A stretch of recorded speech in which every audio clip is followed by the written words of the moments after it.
Good evening, ladies and gents, and welcome to Splendid Isolation History number 16. Today we're going to be looking at Roman Britain roughly between 43 and 410 AD. As always, to give people a chance to join the stream and what have you, I'm going to start us off with a tune. Take up the white man's burden, send forth the best ye breed. Go bind your sons to exile, to serve your captives' need. To wait in heavy harness on flooded folk and wild. Your new gods sullen peoples have devil and have child. Take up the white man's burden, in patience to abide, to veil the threat of terror and check the show of pride. By open speech and simple, 100 times made vain, to seek another's profit and work another's gain. Take up the white man's burden, the savage wars of peace. Fill full the mouth of famine and bid the sickness cease. And when your goal is nearest, the end for others sought, what's love that heed and folly, bring all your hopes to naught. Take up the white man's burden, no tawdry rule of kings, but toil of serf and sweeper, the tale of common things. The ports ye shall not enter, the roads ye shall not tread. Go make them with your living and mark them with your dead. Take up the white man's burden and reap his old reward. The blame of those ye better, the hate of those ye guard. The cry of those ye humor are slowly towards the light. Why brought ye us from bondage, a loved Egyptian night? Take up the white man's burden, ye dare not stoop to less, nor call too loud on freedom to cloak your weariness. By all ye cry or whisper, by all ye leave or do, the silent, sullen people shall weigh your gods and you. Take up the white man's burden, have done with childish days, the lightly profit laurel, the easy young grudge praise. Come thou to search your manhood through all of thankless years. No age would give aught wisdom, the judgment of your peers. Take off the white man's burden through all of thankless years.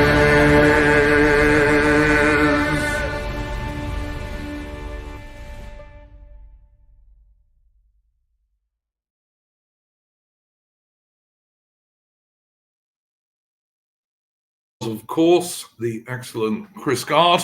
Do go and check out his YouTube channel. He's a friend of the channel. He's a good guy. And he's one of us in terms of politics. So yeah, go and check out Chris Gard's excellent YouTube channel if you'd like some good music. Good evening to my guests this evening, Mitch and AI. I did invite another couple of people, but whether they'll show up or not, I never know. So we'll see. I suppose you could look on this stream, which is going to be about Rome and Britain between 43 and 410 AD, as a kind of prequel to the 2 episodes we did on Anglo-Saxon England. So anyway, our lead guy this evening is going to be Mitch, and I'll pass it over to Mitch to start us off as he would like to do. Take it away, Mitch. Yeah, this stream will be about Roman Britain. It's mainly 43 to 410 AD, given that's the time where the Roman Empire ruled over us. And of course, that goes from the reign of Claudius all the way to, I think he was the emperor in 410 AD. I think it was sorry. I think it in 410 was it? Was it? It wasn't like Britannicus, or was that the? I need to actually have a. Oh no! What? No, hold on. Was it Valens? Was it one of the Valenses? Valens was died at Adrianople. I'm trying to think who was it after. You guys carry on, and I'll look it up. Yeah, so Honorius. Honorius, actually. Honorius. Oh yeah, the young boy, the young boy emperor. Yes. That's Honorius and Arcadius in the east. Yeah, because this is when you had the Western Empire and the Eastern Empire. Yeah, because the end date is where the Roman legions leave Britain to defend the Rhine. Because it was when you had the tribes crossing the Germanic and Aryan and Indo-Iranian tribes across the Rhine and also the Danube. They did cross the Danube, which is also forgotten, but mainly it was the Rhine crossing is the famous one. Yep, absolutely. But we'll go back to the other end of the Roman occupation, and I think Mitch was going to briefly mention Julius Caesar's 2 fairly brief invasions of Britain. Yeah, so you have Julius Caesar's invasions, which they can be talked. I mean, they can be talked about in the sense of being an invasion, because especially in the second attempt, he had 5 legions, I believe, which would be around 25,000 men. So real enforced attempts. But in terms of what flowed as a result, it wasn't really a conquest more insofar as it was just a massive reconnaissance and force in terms of, because he's always made debate this point, but like, Caesar often claims, well, he invaded because there were plenty of Britons fighting on the same side as the Gauls. Now, it's worth noting that the Gauls and the Britons, their languages would be mutually intelligible. It's guesswork as to how mutually intelligible, but there was probably a matter of 2 things being true at once. Julius Caesar being correct, they were helping, but it's also convenient for him to just invade, and he can get glory from crossing the channel. Because this is one thing that really screws over Caesar's invasions, were that the weather was just bloody havoc to deal with. He lost a good deal of both his fleets and had to rebuild them. I think it's also Julius Caesar mentions in his commentaries that the head of the top guys in the Druids were also in Britain. And the Druids were quite powerful in Gaul as well. But I think Julius Caesar mentions in his commentaries that the top guys in the Druids, which was obviously a religious type organization, they were mostly based in Britain. I think that's what he says anyway. It's quite interesting you mention that, because when by the time Julius Caesar landed in his initial expeditions into Britain, the Celtic world, including parts of or most parts of Spain and Gaul, was radically different from the Celtic world of the British Isles. The British Isles were still very much stuck in the I guess you could say like the Bronze Age. Well, they were Iron Age. They were Iron Age. Well, Iron Age. Well, I say Bronze Age, Iron Age, but it's because of the way, like for example, you had like the use of chariots right? By the Oh yeah, war the band. chariot carried on longer in England than it did on the continent. Absolutely, that's true. A- and you had But it hill. was they were still in the Iron Age rather than the Bronze Age. Certainly Yeah, by the time Caesar invaded. yeah. You had also like more hilltop fortresses, which were common in Britain, largely because, and this was just a sort of a theory put out there. I think it was by one of the Roman historians, Tacitus. They said the reason why there was such a concentration of Roman, of Celtic hilltop fortresses in Britain was because of the constant warring on the island. It just was a requirement that the tribes, the various tribes and larger sort of um, petty kingdoms, you could say, that formed from the tribes had to it was maintaining a balance of power. And AI, can I interrupt you for 1 second? I just want to say, pass a private message across to Aubreyality. Aubreyality, you may have the wrong ID on at the moment. Anyway, sorry. right, okay, no worries. Um, yeah, and also on the druid stuff, um, quite interesting because on the druids, again, they were more politically influential in the British Isles than I would say um, in Gaul. And from my understanding, they were the ones that were able to whip up quite an like resistance among the tribes who weren't particularly friendly with each other, but they managed to unite in some forms of resistance, particularly in Wales and in what's Well, now Cumbria and places like that. And that is why, they were massacred um, in Anglesey, which was their like oh, the Druids. central Yeah, yeah, yeah, Druid yeah. central bit. And it's quite funny because a lot of the Druids never wrote anything down. And according to a Victorian source that I was looking at, um, the argument was made that they didn't agree, they did not believe of passing wisdom or through written sources. It had to be, basically like lived or experienced or revealed, revealed in practice. So there wasn't actually any like from themselves Well, any I think written account. they used to teach people verbally, and it used to take years, apparently. I'm just conscious that I know Mitch has worked out a plan for this stream, Yeah, and I think he wants to take it fairly, like from the start to the finish, which I always prefer, to be honest with you. Yeah, so Caesar did these two fairly quick invasions that didn't last very long. The first one was not really very successful. The second one, maybe a bit more so. But as Mitch was saying, on both occasions, he lost a lot of his ships and had to rebuild them.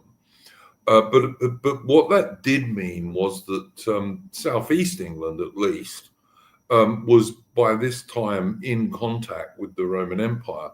And people suspect that before Claudius invaded, because Claudius was the guy who actually came across to Britain and stayed, but before Claudius invaded, there were probably already Roman merchants based in what later became Londinium, i.e. London. But anyway, I'm going to hand it back to Mitch to carry on as he wants to. Yeah, that's one good thing because the overriding perception of pre-Roman Britain is that that basically we were savages and we didn't have any sophisticated culture of any kind. That's one thing. That's that's the legacy of the word barbarian. However, before the Romans came along, we had coins, and this is how the famous like everyone knows of Boudica, but fewer people know of Caraticus. I'm placing that name right. Or I'm just gonna call him Caradog because that's what the Welsh would call them nowadays. So Caradog, he was in charge of Cassivelorni, and he had coins with his name, and his father, Cuno Billinus, also had coins minted in, of his image and name. So even though the Romans hadn't yet stepped foot to fully invade under Claudius, you still had a situation where plenty of tribes were having their leadership pretty much Romanized. So you have, and These rich guys, Mitch, they liked a lot of aspects of the Roman lifestyle. They liked, I mean, you see English kings, British kings, can't really say English in those days. You see British kings minting coins in the same sort of style as the Romans. And also, of course, they like things like Roman luxuries, like Roman wine and that kind of stuff. So, yeah, absolutely. yeah, and this units itself to a position where you have the Cativaloni. Now, Claudius, you like to justify the invasion of Britain. First off, his Provincial Claudian dynasty, so he likes, so of course he looks up to Julius Caesar, who and so there's that. But secondly, the Cativaloni were going to war with the Atrebates and their Belgae tribes. Now those names are shared with Gallic tribes on the continent because there were some Gaulish tribes who moved over to southern England or southern Britannia, I should say, and those tribes they had a lot of cultural and economic contact with the Roman Empire, and first had some treaties or alliances or at least treaties of defense. So Caratacus and his uncle Ego Dum, I can't pronounce the name. So Caratacus and his uncle are very successful in taking land off Atrebates and the Belgae. This then gives Claudius a good cause of war to say, oh, well, look, there goes a war about allies. Let's just invade the place. And that's really what kicks off the Claudian invasion. Because I think I'm right in saying, Mitch, that the chap you're talking about was a friend of the Roman Empire, is the way they used to describe them. Yeah. Although, of course, it's worth pointing out that Claudius, who became emperor after Caligula was assassinated, he needed some military glory, and Britain was a quite convenient way for him to gain some. And he actually came over to Britain. He was probably only in Britain for about 2 weeks, people think. But he did come over for the final surrender ceremony and what have you, and he brought an elephant with him, and that was probably that was certainly the first elephant that was ever in England, and of course that would have been extraordinary to the ancient Britons. Yeah, he brought an elephant over, and it's quite interesting because also, I mean, I was reading I remember reading about with Claudius the justification, because of course Caligula there was a plan for Caligula to a sort of invasion of Britain as well, but of course that never really transpired. His detractors claimed that was the whole ordering the men to stab at the ocean to get back at Neptune or something like that. One of his mad moments. But regardless, there was always that constant idea in the Roman mindset. I mean, for instance, there was stories going around about Britain that it was an island rich of pearls, which is these pearls and finery. Yeah, it's also worth mentioning that ancient Britain was known well before the Roman imperial era because of the tin in Cornwall, which during the Bronze Age was a rare and very vital resource. So it made its way to Greece. The Greeks knew about Albion as where the absolutely, yeah. Albion that's what I was trying to say. AI is that Britain was known to have tin, and of course, in the Bronze Age in particular, tin was quite important. There is also some gold in Britain, and the Romans were the first people to start. Well, probably not the first, but they were the first people to efficiently start to get some of that. Yeah, so Britain wasn't, it wasn't like a worthless. I mean, I've seen some like. There's also excellent farmland in Britain, and in the southeast and the Midlands. There's a lot of really good farmland.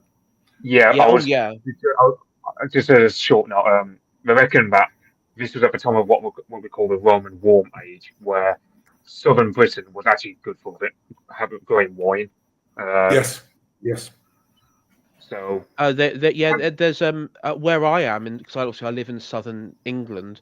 There is probably just a few miles up the road from me, up the motorway, a Roman villa which grew wine.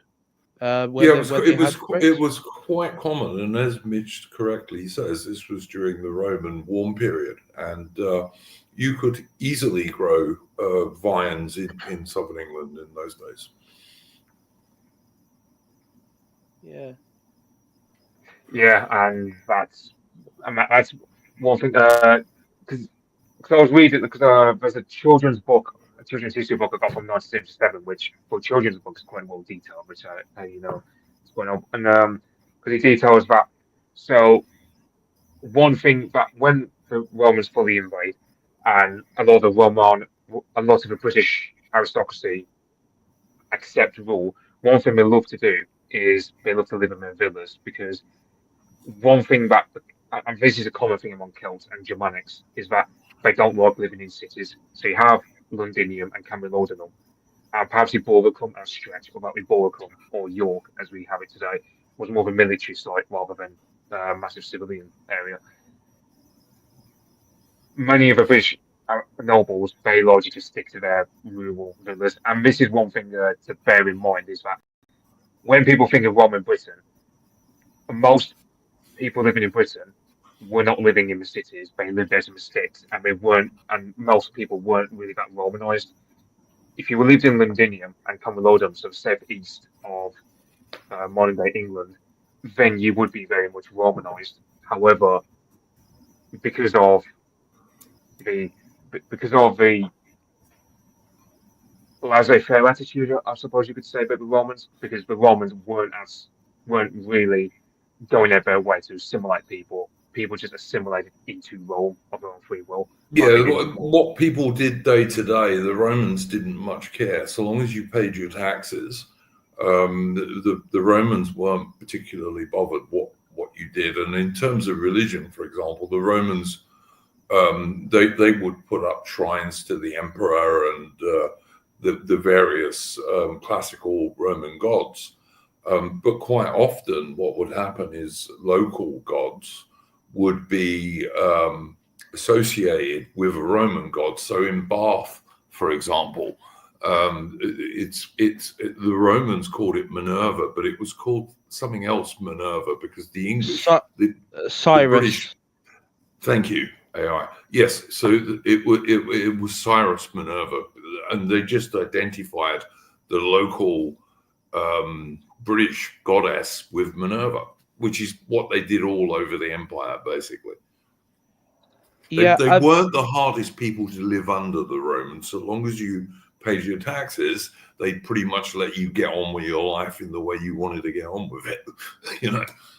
You did have like in the Pax Romana, because of course during towards the end of or the incorporation of Britain, of Roman Britain into the empire, this was at the time, of course, of the Pax Romana. So, the peace with the sort of height of Roman power, Although and AI, prestige. one of the things we have to say, and I'm sure Mitch is going to talk about this a bit, is that the Roman conquest of Britain wasn't something that happened in 2 years or 6 years even. It took decades and decades, and Yes.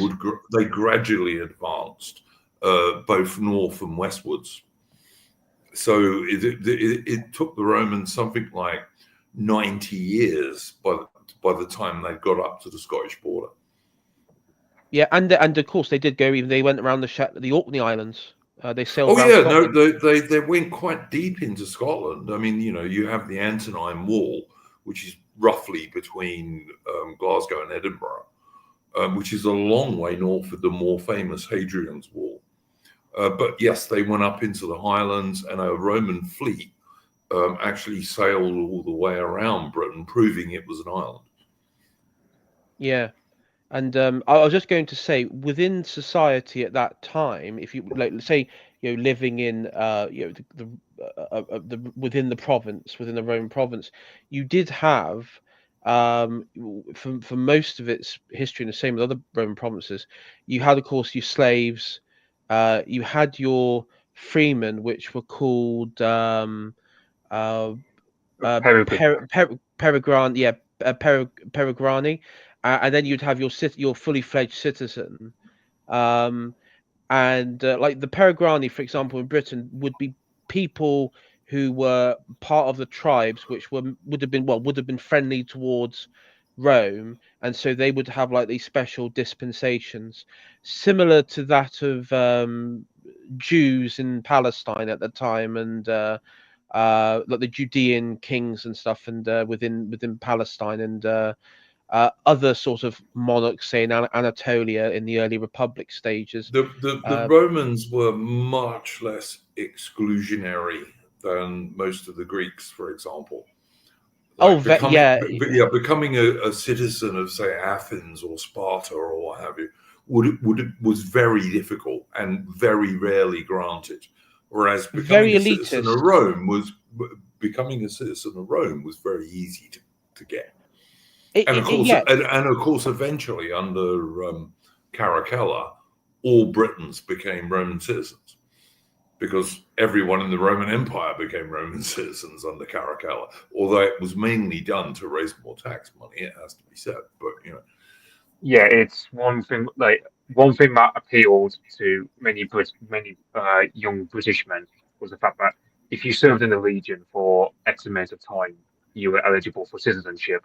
And of course, you know, when you have Pax Romana being settled over it, you generally have a situation where a lot of the tribes they can't go to war with one another, so they'll just spend their time fighting for Rome because they get some benefits. yeah, you could if you were a Briton, you could join the Roman auxiliary units, who were there were as many auxiliary soldiers as there were legionaries. Basically, there may have even been slightly more at some stages, and yeah, you could join the Roman auxiliaries, and if you joined the Roman auxiliaries as a Briton, at the end of your service, you were granted Roman citizenship, and your children also got it as well. there's Iron Duke. There's a famous Roman British auxiliary unit that was stationed at a fort along Hadrian's Wall called Vindelander. Yes, Very famous base. It's the setting of a couple of novels. One of which I've got actually, which is called Vindelander by Adrian Goldsworthy. A very good novel, actually. Adrian Goldsworthy is an excellent historian of ancient Rome, and in particular, he's a specialist on the Roman army, and he has an excellent YouTube channel called Adrian Goldsworthy, and I do recommend people go and check it out. Really good. Yeah, no, He actually did a stream about a week or 10 days ago about the Claudian invasion of Britain, which is very good. But yeah, I'm just conscious that we're kind of messing with Mitch's timeline a bit here, and so perhaps we should go back to the Claudian invasion and let Mitch work it yeah. forward I've got the as map. he's planned. Yeah, I got the. I've put it up on screen. AI, thank you very much for that. Yes. So this It's is on the. the So screen. I just thought because people might not know where the tribes in Britain were located, just gives you a bit of a visual of where the invasions and landings took place. Yeah, There thank it you is. for that, AI. It's quite useful, and it's on the screen as we speak. Mitch.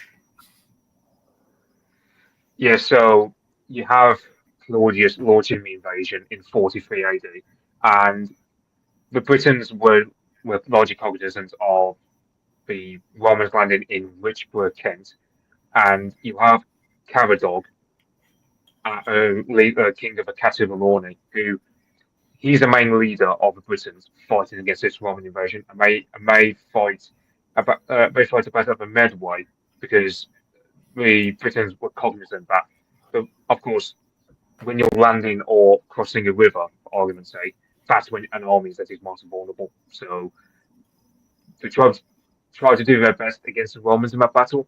However, conventional battle with Roman organization and discipline, yeah, you're not going to win. And Caradog, after this, he pivoted towards guerrilla warfare.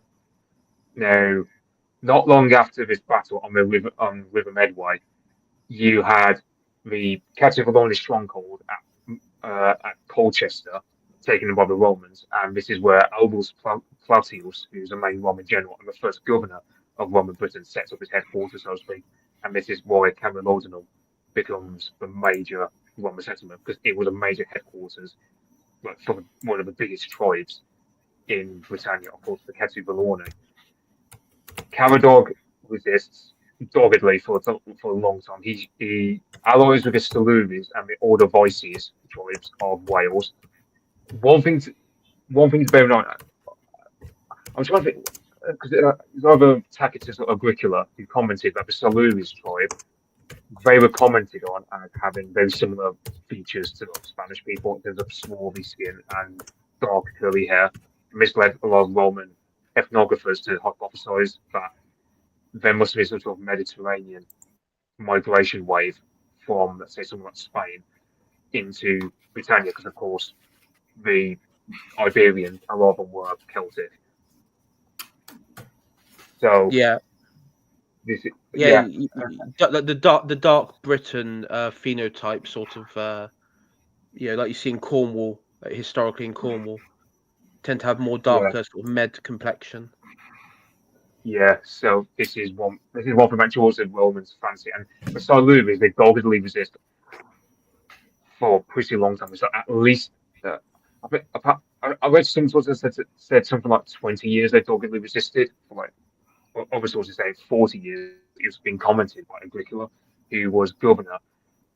I think he was a governor around 78 to 84 AD.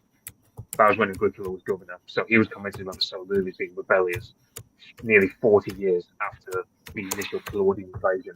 So that kind of tells you how doggedly the Roman invasion was resisted by many of the Celtic tribes. And of course, you got the fact that Wales, very rugged country, it took ages for the land to be conquered.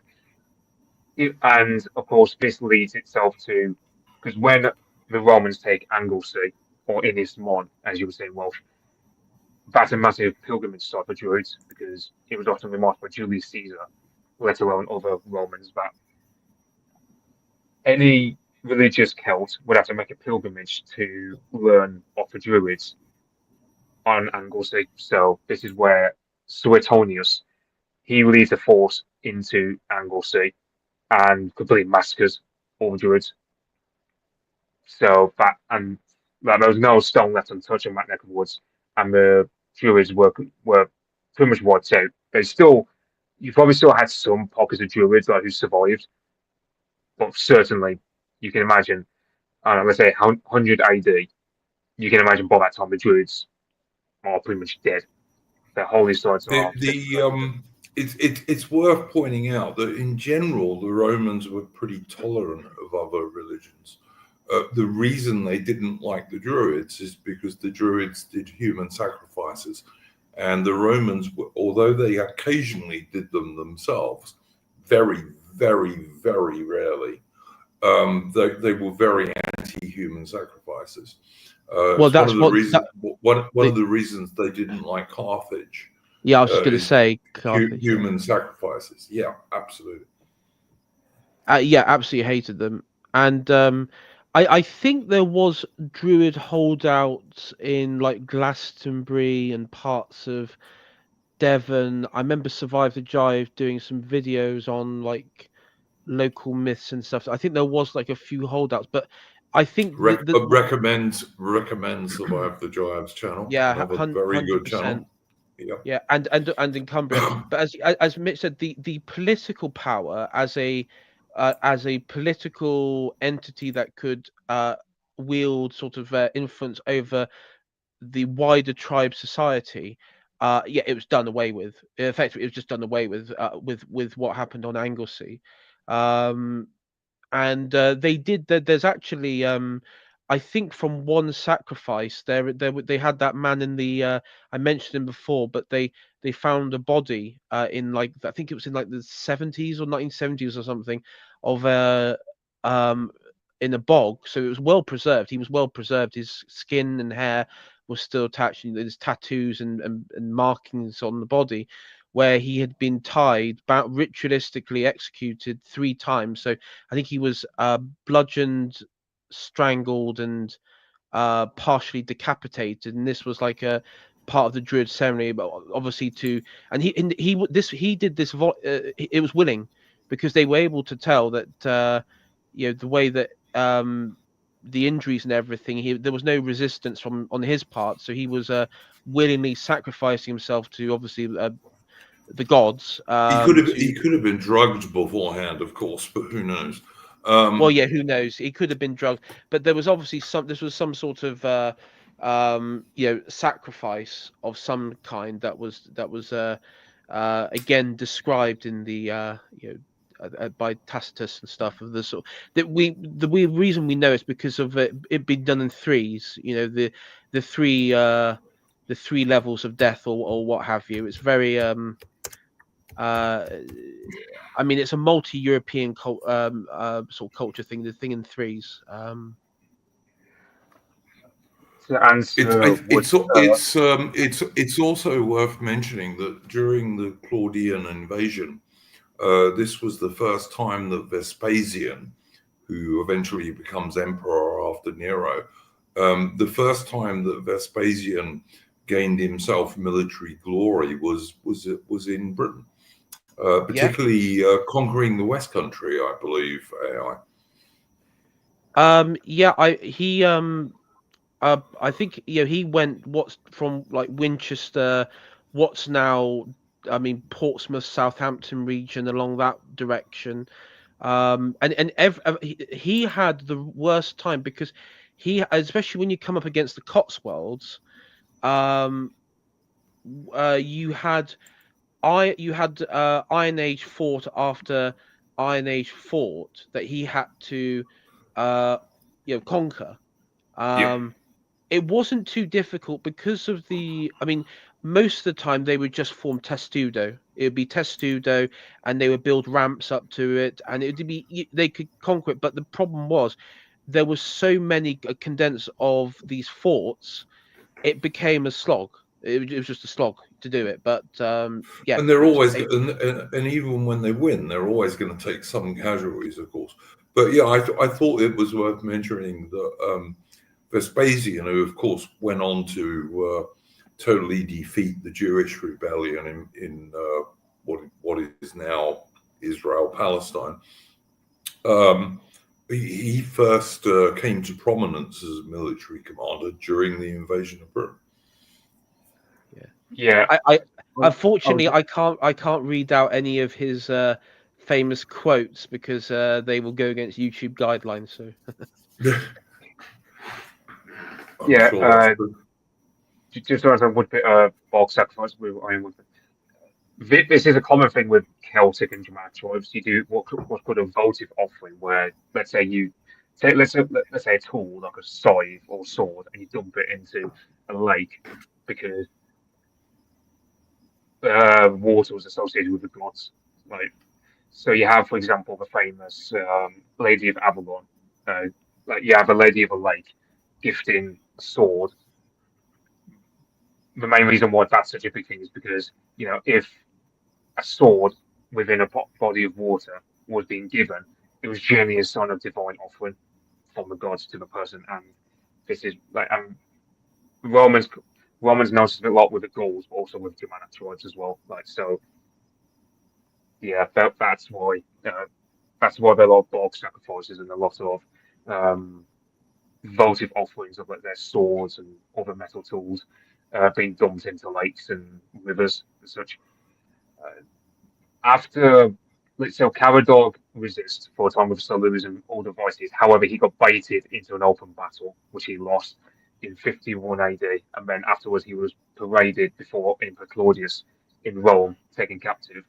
And he did a famous speech, which, if anyone has heard, Tacitus wrote it down, and Shakespeare did his own version of it in I Claudius, where essentially Caradoc says, "Well, look, I doggedly resisted you because I had wealth, land, titles, money. I had what wonder if I should resist you when you are wanting to take them away from me. However, and he says something along the lines of my being here would not be of any significance had I given myself willingly and submitted straight away. But through my own fight against you, you have earned yourself a sense of glory. And what's more, if you spare me, I'll be forever a good example of clemency." Afterwards, Claudius famously spared him, and he was gifted a generous retirement in a small villa outside of Rome. And he often commented to the end of his days. We don't know when he died, so there's a lot of mystery about him. But we do know Caradoc often commented, "Why is it that the Romans, who lived in such a splendid capital city, were so wanting to conquer a relatively much poorer land?" That's kind of like the character of the Celts that the Romans fought. And it kind of, a lot of it might just be romanticized, but it is one of the things where you go, it serves both sides, and one and it serves British people to think that someone like Caradoc can be so dogged upon and get so respectful and be spared by the Romans. But on the other hand, it serves Claudius because it gives him glory. He can say, "Well, look, I've ordered this invasion. I've conquered these people. Imagine what kind of legionaries they can make for us in the future." So that's It's funny you say that, Mitch, because when Belisarius conquered the Vandal kingdom in North Africa and brought back to Constantinople the Vandal king, and he was paraded around the Hippodrome, it was said that the Vandal king basically just shouted out, "Vanity, vanity, all is vanity." So I do wonder if it's been retrospectively, that sort of the romanticized bit has been sort of passed down to Calicaris there as well. I don't know. And yeah, because it's there's no way we can know at this distance in time, and with the tiny proportion of ancient writing that has survived to us today. So I don't think we'll ever know. But but the conquest of Britain was not easy for the Romans. It was a slog, and it took them about 80 or 90 years to get as far as they were going to get. Iron Duke, I do want to actually raise a bit of tactic here that was in all of the expeditions in Britain. So you see on the map here the arrows pointing. So just take Vespasian for example, and him going westwards through into like the Cotswolds and the West Country. When they would go on an expedition and advance into to extend the territory, particularly they would favor the coastline because there was this one Roman tactic that was used throughout the ages of the Romans, where you would have the army that would march, and you would have the ships that would mirror them along the coast in support. Much easier to carry supplies by sea than it was by land. Yeah, and also much safer in those days as well. Yeah, providing, of course, you didn't hit a storm. Yes, and that took place particularly around the Isle of Wight and Winchester. I also know it was up through Lincolnshire, expanding northwards as well. I'm It didn't pretty really. sure. I'm pretty sure it was Vespasian who conquered the Isle of Wight. Actually, I do believe. Yeah, he did, and again, one of the reasons why, because expanding westwards, they would need to take the Isle of Wight, and for obvious reasons, and also going northwards as well. And it's one of the reasons, if you look at the map, you can actually see the reason why uh they struggled with the interior of England, central England, so like the Derbyshire Dales, the West Midlands, and Wales, is that they they couldn't use that certain tactics. They didn't have that support, so they would need Yeah, to. and also, of course, the like Wales is pretty mountainous in places, which is never easy for an army. And Woodpit 420 in the chat is saying, I wonder if the sea was calmer back then. No, it wasn't, Woodpit. We already mentioned that during Julius Caesar's two fairly brief invasions, long before, like 50 years before Claudius, actually 100 years before Claudius started to conquer the place, his fleet was wrecked on both occasions by storms. So yeah, it wasn't the Mediterranean, boys. You know, it was always the English Channel and the North Sea and the Irish Sea and all the rest of it. But it was much easier to carry military supplies by sea when you could do it. Yeah. So Yeah. I forgot to mention that Caradog was betrayed by Quasimodo of Brigantes. Brigantes being the northern tribe in Yorkshire way, that neck of the woods. And some of these tribes, Mitch, I think I'm right in saying some of them were probably federations of tribes rather than single tribes. Yeah, it's kind of like the Belgian Confederation that Caesar had to deal with during his time in Gaul. You just have a bunch of tribes who join up together, common defense. That'd be the Yeah. general way of things. It's like the Catuvellauni, for example. They were the main tribe leading resistance in southern England because they just happened to be the mightiest tribe, and their leaders were pretty experienced in warfare. That's it. So, yeah, after the initial invasion phase, where you have Caradog subdued, 10 years later, you have a famous uprising by Boudicca. I I mean, I recommended a video. History March did a video about Boudica, and that's generally the video I'd recommend. However, I don't really focus too much on Boudica because too many historians these days, like modern historians, I should say, just look upon Boudica as being some feminist icon, and it just which she certainly wasn't. But yeah, okay. Yeah, I'm with Mitch. I think a lot of the myths around it are probably, nonsense. A lot of it coincides with the founding of Rome, like the rape of the daughters, the rape of There might be AI. There might be some truth in that, but she was not a military leader. She was a figurehead. You know, she wasn't. She didn't give orders to warriors to do this, that, and the other. Not a chance. She was a figurehead, basically.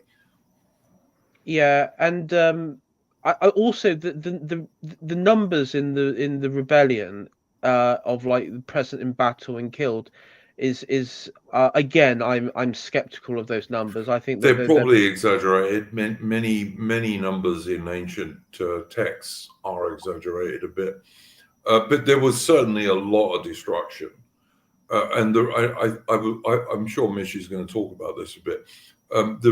By the time of the Boudica rebellion, or Boadicea as the Victorians used to call her, but by the time of the Boudica rebellion, the Romans had started establishing colonies in Britain, and colonies were towns, small towns usually, which were basically inhabited by former Roman soldiers. Yeah, I was going to because one historical question that's often asked is so you have other areas of Roman Empire like France, Italy. Well, you got France, Spain, Portugal, Romania, which still have Latin-based languages surviving to this day. Then you have Britain, where the Latin just disappeared. This is one where, as alluded to earlier, you have the Roman invasion and you have these Roman colonies, and the Romans start building their famous, like, for example, you got Watling Street, which survived for 3 centuries. Even Howard Godwinson was using them several centuries later.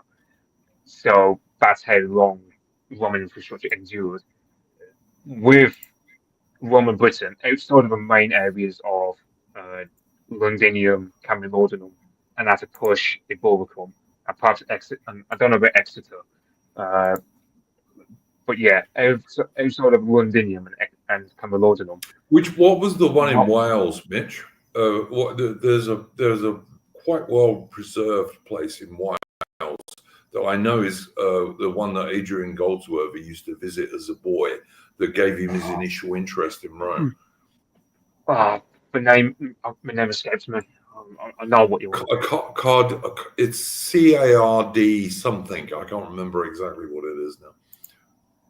It starts with Kaya or something like. Is it Kaya? Yeah. Of course. Yeah, the word Kaya. But it's got quite a well preserved amphitheater for gladiators and this kind of stuff, and that was a Roman colony. Yeah, that's one thing. And I think it was also a Roman garrison town back in the day too. Yeah. If you look at the map you got up here, people look at the map, the yellow icons with the squares around them, not just the ones with the squares around them, those were military colonas. They were military towns. So they had these were ones that had garrisons in them. So Exeter was one, Colchester, Lincoln, and so on. These were like the major garrison towns. And yeah, Exeter was a pretty. It became quite quickly a pretty major Roman settlement, solely for the tin out of neighbouring Cornwall, in that region, for the tin, in the empire. It became quite a major one. The Roman walls were well known in Exeter because they were still present at the time of the Norman conquest, as we mentioned in a previous episode. Yeah, and Sure. that's one thing about the thing about Romanisation was outside the main centres of London and Colchester, Romanisation didn't really affect most people. Roman Britain was very rural, very subsistence, very much full of subsistence farmers who pretty much lived the same way as they did before the invasion. So when you take, for example, my neck of the woods in the West Midlands, or Wales, or Northern England, or AI's neck of the woods, Southwest England, Romanisation doesn't really take place all that much. Everyone just most people largely live as they did before the conquest, where it's roundhouses, farming, and they would have spoken basically ancestor of Welsh, Common Brittonic, as it was known back then. Thank you, Baron Bowser. Carleon is the place I was trying to think of. Thank you. Oh, that literally means Loyon Castle, Castle Loyon, because Kaya comes from because it has the same root as the city name Chester, meaning because it comes from the Latin castron, meaning castle, and Leon, of course, meaning lion. For anyone interested. And you can see actually as well, to Mitch's point, that if you look at the roads are the ones in like the pinkish coloured lines here, not the arrows, but the lines, and you can see the famous one, the Fosse Way, that went from Exeter up to Lincoln up here. So pretty much the length of most of the province, and it was a straight line. It went through the major places like Bath, Cirencester, and I was trying. Where was Leicester as well? Leicester became was a sort of garrison location all the way up to Lincoln. So it's worth mentioning that Britain was actually a very major military province for the Romans. For much of the Roman era, which was a long era in Britain, there were 4 legions in Britain, and that was a lot. And even towards the end, there were 3 legions in Britain. And again, that was a lot for a province. It's interesting if you look at some of the Roman people who took over the empire as military commanders. More than one of them was based in Britain, because Britain had more legions than most other places in the empire. militarily, it was actually quite important. Yeah, because you had so because there's a Welsh song called Yamar Hyd or We Are Still Here, where they mentioned like you had a string of imperial claimants to the throne, such as the, the most successful of one being Emperor Constantine, who later legalized Christianity and promoted it to the empire. But you also had others like the one that springs to mind, of course, reasonably, is Magnus Maximus in 383 AD, who he isn't successful, and what happens is the legions get annihilated, and it's from that point onward the Roman legions never go to enforce because Britannia had to be garrisoned because you had rampaging Scots as in like the tribe when we were back in Ulster, not the Scottish as we know them today, and the Yes, Pictish who lived in Scotland back then. and And of also, course, and of course, raids from the Angles and the Saxons and what have you. Yeah, yeah, because the thing was, you had Agricola who wanted to conquer Caledonia or Scotland. However, he got pulled away from his role as governor in 84 AD, just as he was on the cusp of conquering Caledonia. Because the reason was, well, you have Caledonia, well, Britannia is enough of a financial expense by itself, and you have to massively garrison the place because the people are just very unruly. Then you try to conquer Caledonia, which you got back to Scotland, cold, damp, wet, not the best many, place many, for Roman. many mountains, which again is always difficult for an army to operate in. I mean, Yeah, we only have to look back into recent times to the Americans and the British, etc.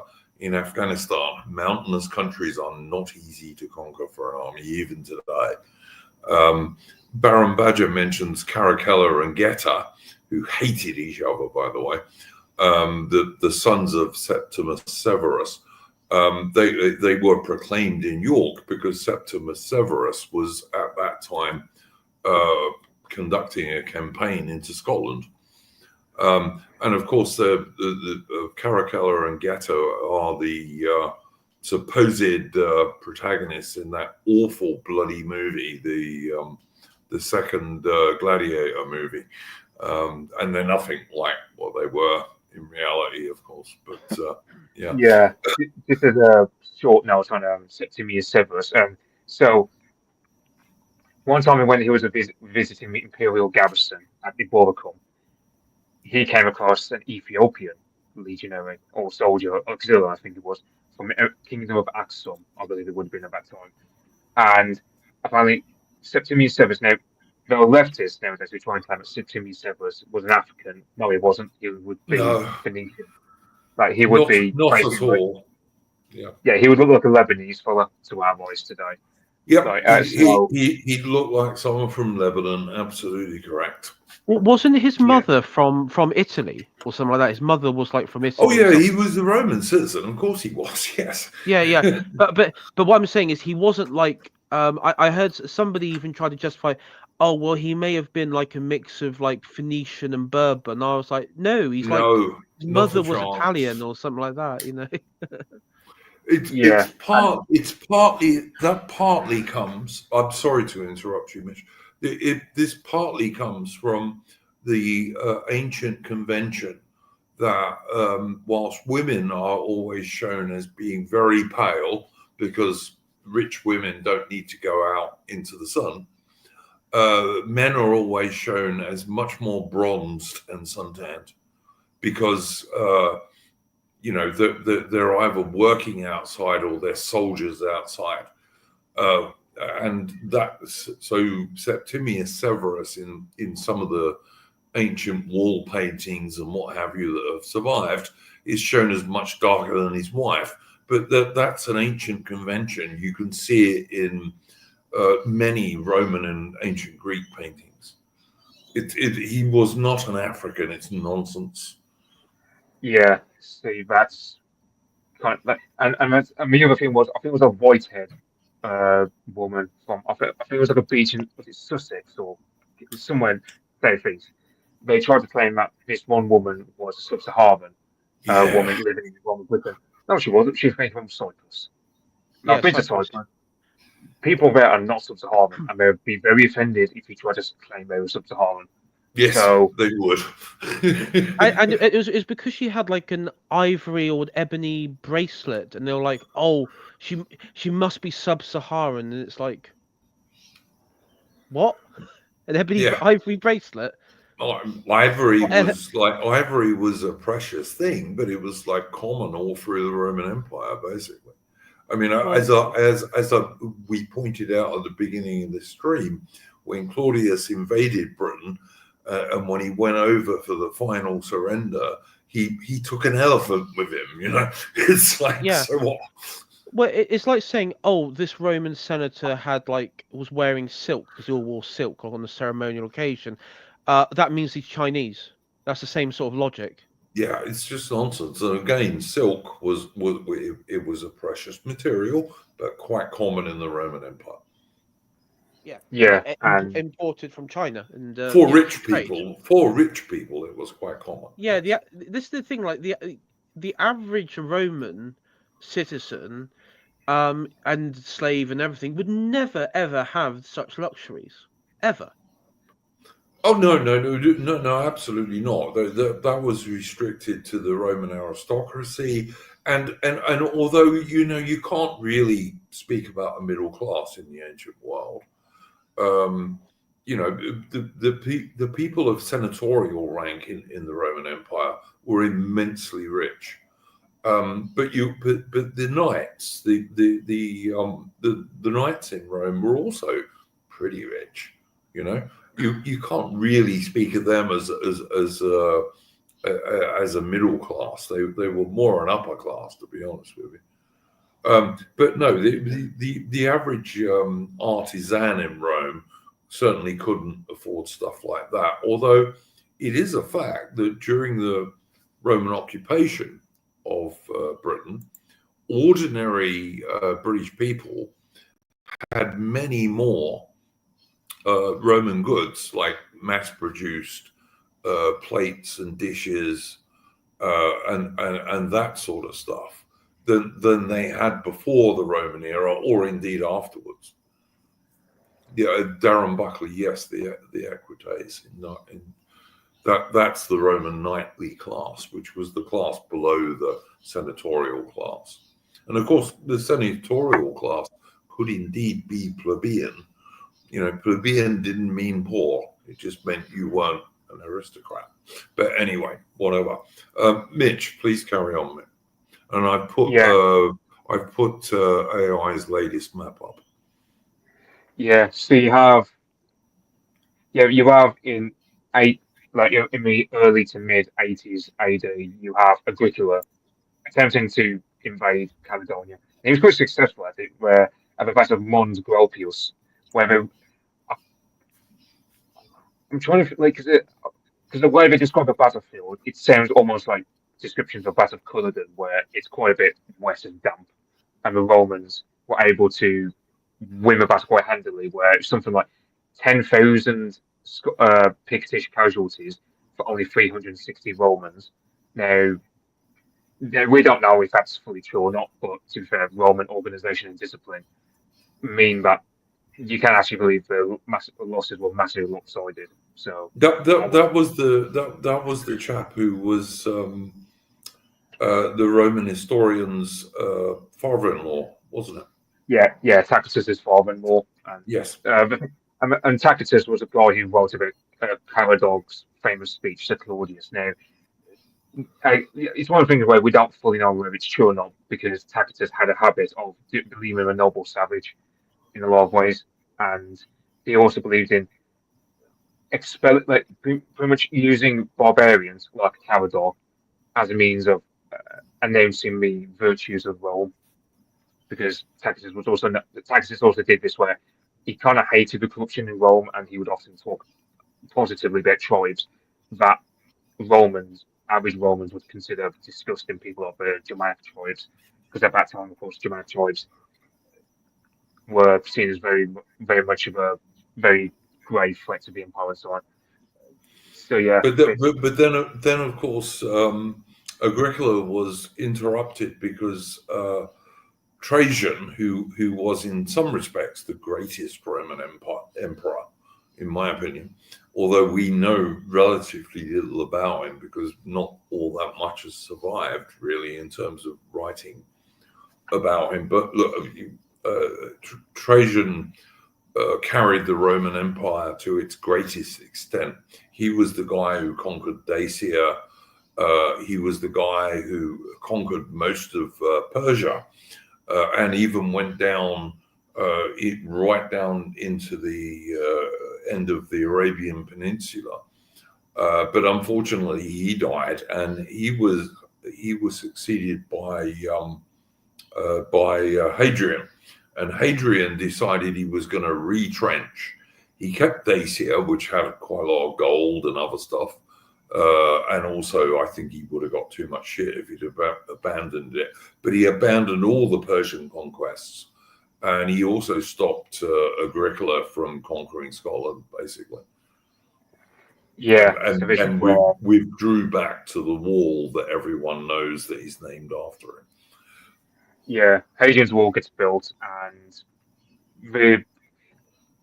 this is where like the Roman Empire starts entrenching, because the Pictish are known to be racist, and of course, Pictish were a massive nuisance, but it was deemed that Scotland just wasn't worth it to conquer because it wasn't deemed economically sustainable to conquer. At least with Britannia, you had stuff like tin down in Cornwall, and you had also very rich farmland in the southeast and the Midlands. People, but towards the end of the Roman era, Britain was actually quite a successful and quite a what's the word I'm looking for? It was quite a worthwhile province. It was doing quite well, particularly with agriculture and what have you. We seem to have lost AI. Hopefully, he'll be back. Sorry, carry on, Mitch. Carry on. So you have Agricola, who is poured out just as he was possibly going to conquer Caledonia, or Scotland as we know today. Afterwards, you have Hadrian's Wall built, and I can't remember, was it 30 years after they built the Antonine Wall under Antoninus Pius, I think his name. Antoninus Pius, yeah, absolutely. Yeah, he built it up to the north, like it's further north than like the area of Glasgow and Edinburgh, I believe. And it was at a narrower section of Ireland, yeah. Yeah, sorry. The Antonine Wall, because I've been there, actually been there a few times. Yeah, I've been there as well. It's I mean, today it's basically a mound. The bit that I saw was as a mound, but because it was turf AI, whereas Hadrian's Wall was built of stone. Eventually. Yeah, that's right. But the Antonine Wall was mostly turf, and it is. When you look at it today, it's more like mounds and stuff. But it basically runs roughly between Glasgow and Edinburgh, and to the coast on both sides. Yeah, it separates what you would call what Scots would later refer to as the Lowlands and the Highlands. That's kind of like where you have Lowland society and Highland society. Yeah, the reason I brought up this map here for Mitch, at the time of Hadrian, we actually have here what archaeologists believe, and this is through funerals, papyri, tablets with names of basically the Romanization, and sort of where you have low. Now, where it's not recorded, it's basically like non-existent. So you have low levels, high levels, and of course this is where we go saying like so around St Albans, London, Winchester, Colchester, that sort of region there along Thames Estuary is quite high. You have records of people with Latinized names, Roman names, and then as further out you go, it gets lower and lower, and then of course West Country is just non-existent. Maybe some in Exeter. Further north you go into Wales, again just low to non-existent in most parts at this point still. Yeah, so you have Antonine Wall. I think it was like abandoned at the end of it was abandoned 30 years later, if I remember correctly. Like they just went back to Hadrian's Wall because they just thought the Antonine Wall just wasn't sustainable. And you I can, don't know if it's true that it wasn't sustainable, Mitch. I think it was more that Hadrian wanted to retrench. I think it had more to do with that. At the same time, at the same time as Hadrian was abandoning most of Persia and all the Red Sea conquests of Trajan, and he probably might have abandoned Dacia, except I think he would have become too unpopular if he'd done that. And also, as I said, there was quite a lot of gold in Dacia. it's that was when the Antonine Wall was abandoned, was under Trajan. Under Hadrian. But at the same time, Hadrian's wall was not the limit of like Roman influence. The Romans had some forts beyond Hadrian's wall, and they certainly commonly sent like cavalry patrols and stuff well north of Hadrian's wall. I was going to say, because the thing about the lowlands of Scotland, so, I mean, we still know the Celtic name of the place, which was the Older North, because the area between Antonine Wall and Hadrian's Wall was kind of like a buffer zone for the Romans. The tribes there were sympathetic towards the Romans, and they weren't particularly pro-Pictish. So you'd have a situation where let's say Roman patrols would often have safe harbor among those intermediate tribes. Yeah. And listen, this is a long way from what we're talking about. But Darren Buckley is saying, didn't Trajan genocide the Dacians and erect a column? He erected a column. I don't think he genocided the Dacians. He beat them in battle, but by no means. I don't think you could describe what he did as genocide. That's it's an overused modern term. I would just say, like, let's just say with Britain, right? So the Celtic languages survived because the people didn't adopt Vulgar Latin as their main daily language, like they did in, let's say, modern day France or Romania, which is why, for example, I think that they did much more, Mitch, in the southeast than anywhere else. But yes, fair enough. No, I'll take, as I said earlier, I take the southeast of Britannia, like London and Colchester. Yes, Vulgar Latin was the main language because, and this is one thing it comes common from with the Roman Empire, where you have cities built up. The people who live in those cities, well, they will trade with the rest of the empire, or they will be in the military or bureaucracy. Well, you have to learn Latin to do any of those things because that's just the way empires work. It's the same with the British Empire. You have to learn English to get anywhere in the British Empire. So there's a papyri that I remember reading. It was a Greek Egyptian living in Alexandria, and he went over to Italy to join up in I think it was in the Roman Navy, and because and it was him writing back to his family, basically saying that he changed his name to a Latin sounding name instead of a Greek one because they were basically making fun of him, and he found it hard to get sort of recognition on the ship and also just like other daily life, just the sort of daily life. That would depend on what part of the Roman Empire he was in. The Eastern Roman Empire, Greek was always the main daily language. This was before the the Eastern portion, but this was before you had the before Constantine and before the it was when the empire was united. So yeah, but even when the Roman Empire was not divided into the eastern and western halves, the eastern side of the Roman Empire, Greek was always the main lingua franca, and the West it was Latin. But educated Romans spoke both.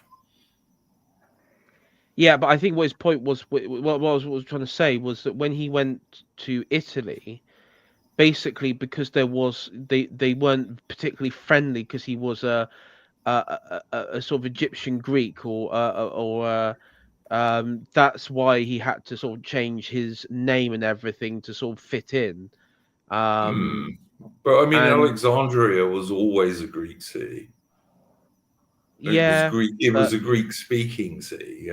but not all Mac Romans in were the big chat. pro-Greek. Many of them were, and the eastern part of the Roman Empire was always mostly Greek-speaking. Didn't matter. You could be a Roman, but you'd speak Greek if you lived in that part of the empire. Which, of course, is why why what became known as Byzantium eventually spoke Greek. Mac in the chat is saying, "Bet there were more troops in Britain than urban inhabitants."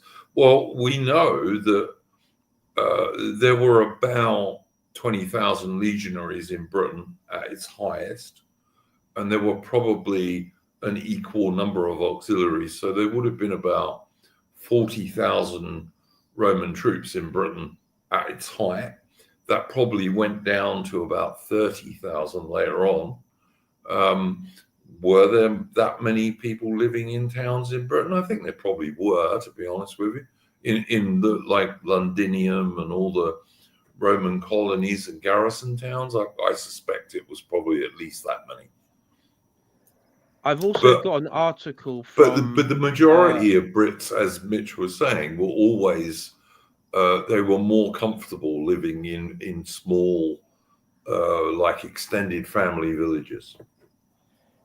Just going back to our talking just above above Hadrian's Wall in the lowlands of Scotland.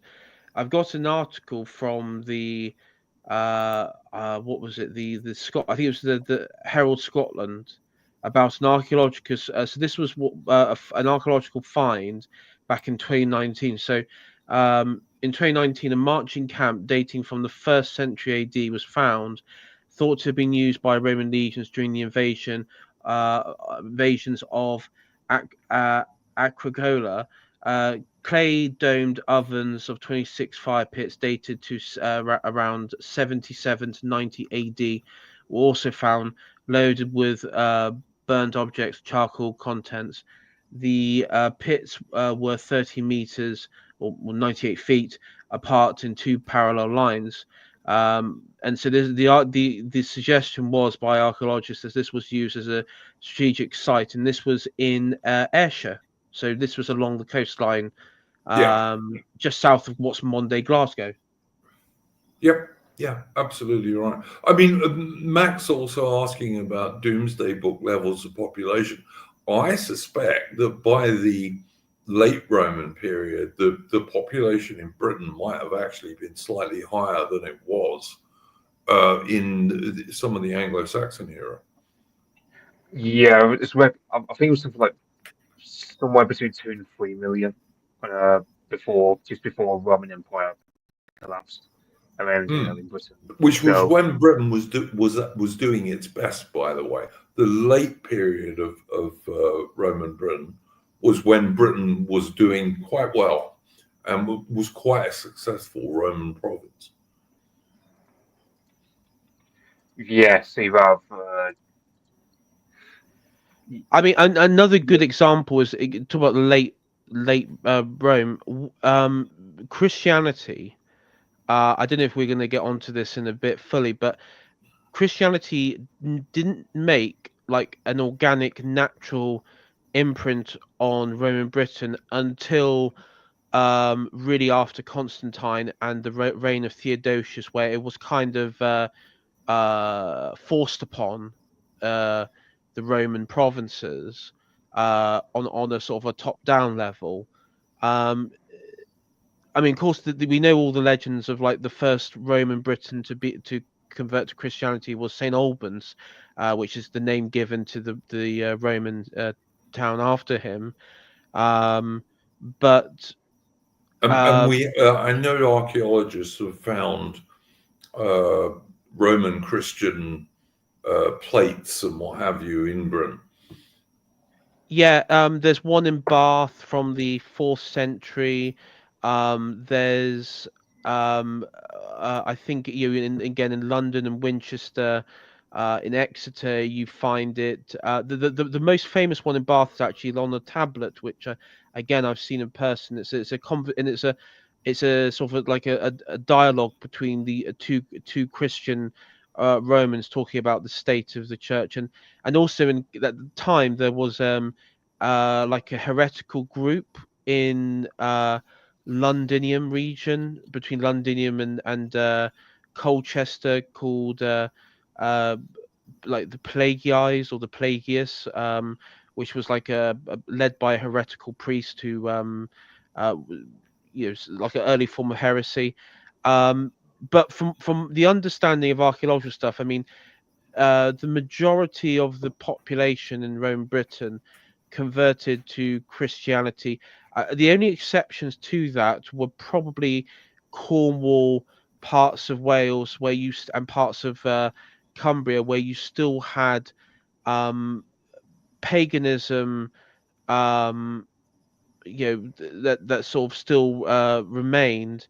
Uh, Though of course a lot of it was down to Irish influence as well, but we'll get onto that a bit later. Yeah, but Carry on, Mitch. Carry on. yeah, with religion in Roman Britain, it was very much of a laissez-faire approach from the Romans, and you had some cults like one. So Pelagius was popular in the fourth and fifth centuries. This is related to a lot in that King Arthur film with Clive Owen, which I thought that's Stellan Skarsgård in the film. I will say so one popular cult back when this is it's all the pagan times was called a Mithras. Mithras was a Persian or Egyptian. He's either Persian or Egyptian. I think it's Persian. Yeah, And he was more Persian, Mitch, and also it was a Mani. religion. It was only a religion of men, and it was also particularly popular with soldiers. So the Roman legionaries and the auxiliary troops. It was very popular with those guys. Yeah, and you had yeah, the Manichaeism or the cult of Mani, again another Eastern cult, which is I think it was Mesopotamia region it was founded in. So yeah, because and so Christianity gets really set up in Roman Britain from 150 AD onward, and it's under Emperor Constantine. He was uh, a governor of Britain initially before, and he used allegiance from Roman Britain in order to uh, solidify his claim to the throne at the Battle of the Milvian Bridge. And it's from that battle where there's a famous Latin phrase, in hoc signo vices, in this sign shall you conquer, or in this sign shall you win. And that's that famous Roman symbol that it's like a P and an X overlapping one another. Of course, a P being the Greek letter R, which is meant to translate as the Latin word rex, and the X is meant to be the CH part of Christ. So, of course, that famous symbol literally means Jesus is king. In the Cairo symbol, as the Greeks, I think the Greeks call it the Cairo. Yeah. yeah, yeah, I think it's called. I thought it was called something else. Yeah, so that famous, yeah, Constantine was crowned in 300 AD, early fourth centuries in Boracum or modern day York, and it's Although it's worth mentioning that Constantine himself didn't convert until on his deathbed, supposedly. So he may not have converted at all, but he himself didn't convert until he was on his deathbed, and that was a Christian claim. And also, Constantine didn't do anything to outlaw paganism at all. So No, even after Constantine, there were many pagans in the Roman Empire, and that was also entirely okay. Sorry, I didn't mean to interrupt you, Mitch.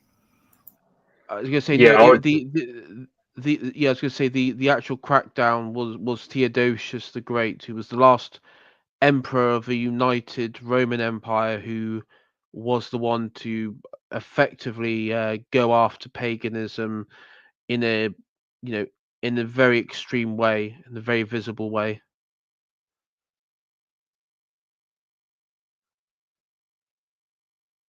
Yeah, I was just it was more. I mean, I'm not too clued up on reception of women's in regards to emperors like guys like Emperor Constantine. I thought it was he converted after he won the Battle of the Milvian Bridge because apparently he received a dream whereupon he was told, "Oh, Yeah, no, he didn't, Mitch. He didn't convert until his deathbed, and the claims he converted were actually Christian claims. But he did favor the Christians for sure.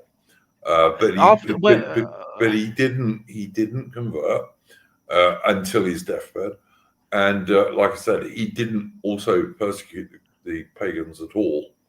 But then the Romans didn't persecute the Christians even before Constantine anywhere near as much as the Christian Church used to claim. when Constantine entered after the Milvian Bridge and he entered Rome and he had his triumph, I think this is where the confusion comes, Iron Duke, Mitch. When he entered, he went to the site of a Christian church which had been effectively seized and shut down. And if I memory serves me correct, he went and he refused to give sacrifice to the gods, but went to pray to the Christian God because of the story being that, well, he asked for help, and so he that's but then he would still give like he would still celebrate various festivities and holidays, Yes. but it's because on that particular incident, because you remember he was still a pagan of mind, so he in pagan minded, so in his mind, oh, the God of Christ help me, I will go and give sacrifices to him. His mother was a Christian, Helena. I was Helena, Mother Helena. Yeah, Uh, Christianity always appealed to women. yeah, Um, his sister. So most of his family were Christians on the sort of female side. His sons were Christian. Faustus was a Christian, which he killed. So yeah, he um, killed quite a few. He killed more than one of his sons, I believe. But also don't forget, we still have Julian the Apostate, who becomes emperor after Constantine, and yeah, Julian the Apostate was absolutely a pagan, but sadly, in many respects, he had a fairly short reign because he was killed in battle. yeah, he was killed in battle, and then it was one of his generals, Jorvis or Jorvik or whatever his name was, took over, and then it went to the um Valens, Yeah, or Valentinus. and it's that sort of period when the pagans began to be oppressed and persecuted by the Christian Roman emperors. Yeah, actually, there's on a very quick side note. There was the young boy Valens. I think it was Valens or Valentinus, one of the two, because it was brothers. Um, they were invited by the then emperor Julian to attend a service, a pagan service, and apparently the pagan priest walked up to Valens and tried to get him to perform a sacrifice, knowing he was a full well as a Christian. So it was a very open provocation, and Valens basically just like beat the shit out of him in the middle of the temple and walked out. As you're Um, allowed to do if you're an emperor. yeah, As you're allowed to do if you're an emperor. Sadly, I suppose, in some respects. Yeah, I would just point out to people, guys, if you want to support the channel or ask a super chat question, which we will definitely answer towards the end of the stream, you could do so via Entropy, and there is a link pinned at the top of the chat. And also, guys, do please press the like button. It does help the channel. Sorry, Mitch, AI, do carry on. yeah." So we're coming up. So we're well into the fourth century. In the fourth century, especially from the mid fourth century onward, you really do get the sense like in Roman Britain, that as for the empire was beginning to fracture. For example, you'd have the aristocracy, like the Romano-British aristocracy. They, they were beginning to degenerate over time. They didn't. So you have, for example, ordinary people who cared for nothing other than their bread and circus, and then you have the aristocracy who a lot of them because the Romano British aristocracy were similar to aristocracy in general all other places in that they loved to live in their rural estates, akin to Roman villas, and you generally have a sense, and because these are uh, run by slaves, you generally have aristocracy over time degenerated because, to put it simply, the Roman Empire was top of the world, but it gets a bit boring being at the top of the world and having no existential threat. Like, I believe it was Scipio Africanus or his grandson at the fall of Carthage lamented, with the fall of Carthage, that would mean that the Roman Republic could have no one to truly fear and have existential threat from, and it would cause a degeneracy to develop. And this was kind of what happened with late fourth century Roman Empire, especially let's say among Romano British aristocrats, where they just grow comfortable with the civilization they've lived in. So you have education declining, inflation becomes more of a present danger. You have you have what we call today the Saxon shore, the fortifications along the coastline built, but they can't come. But as after Caracalla had liberal or citizenship laws and gave everyone citizenship, that caused problems where the Roman Empire has to now employ mercenaries to do the garrisoning of forts, especially on the Hadrian's Wall, and this chips away at things because when you have inflation tearing apart the Roman economy, especially in places like Roman Britain, you have the Germanic tribes, especially they come rampaging. The Germanic foederati or the mercenaries, auxiliaries, etc., they're not so minded to protect the people unless they get paid. And you generally have a sense of, well, that the Roman civilization is dying. When the when things really start going badly, especially in 383, Magnus Maximus, who was a governor of Britain, he went with 4 legions to contest the imperial throne, and he was defeated. I believe somewhere like in modern day, either Slovenia or Croatia, that neck of the woods, he was defeated and executed there. Those 4 legions were never replaced, and after that point, it's really a position where you have a Romano British aristocrats. They're appealing for help from Rome, saying, "Can you send more men? We are getting a lot more raids from the Pictish, the Scottish / the Irish, as well as the Saxons. Can you send help?" And by 410 AD or 406, depending on what, there's a bit of conflict over which date is more appropriate. By 410, the Romans have decided, okay, they're going to cut back on the empire, and Britannia is going to be one province. They fall back, and they don't return. They just say to Romano Britain, "Sorry, you're on your own." Now, even by even by 410 AD, some of the major Roman towns, such as the city of Bath, have been deserted. A lot of the luxuries have been to dry up. The trading links that offered comfort and luxury to the Romano British aristocracy, that's faded away. And especially and especially around this time, coins, I think that 356 was the last year that coins were minted in Roman Britain. So by early 5th century Roman Britain era, towards the end, you just have a situation where coins just aren't being minted anymore. That's how backward things were going in Roman Britain, where you take, for example, Caraticus of the Catuvellauni, who was around before the Romans invaded full force. He had coins in his image, whereas towards the latter end of the Roman period here, things were regressing so badly that people were going back to like almost Bronze Age era technology, or because they weren't even going back to coins anymore. They were going back to Celtic hill forts for safety away from what later would become the Anglo-Saxon invaders. At this point, they're just raiders who are, and the Saxon shore can't really ward them off as much as it used to in the past.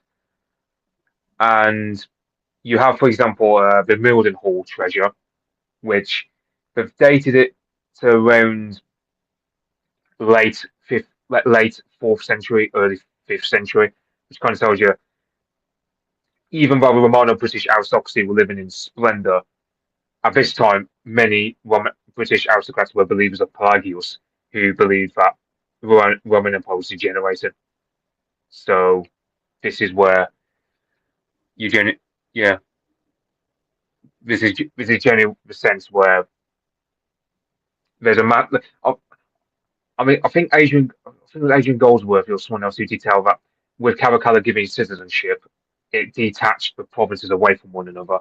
Certainly by the late 4th century, Romano-British aristocrats are completely of one different mind, separate from what people in Rome would be thinking about the empire, especially in times like, as I said, Pelagius was popular in it, which is why King Arthur makes a big point about it in the film.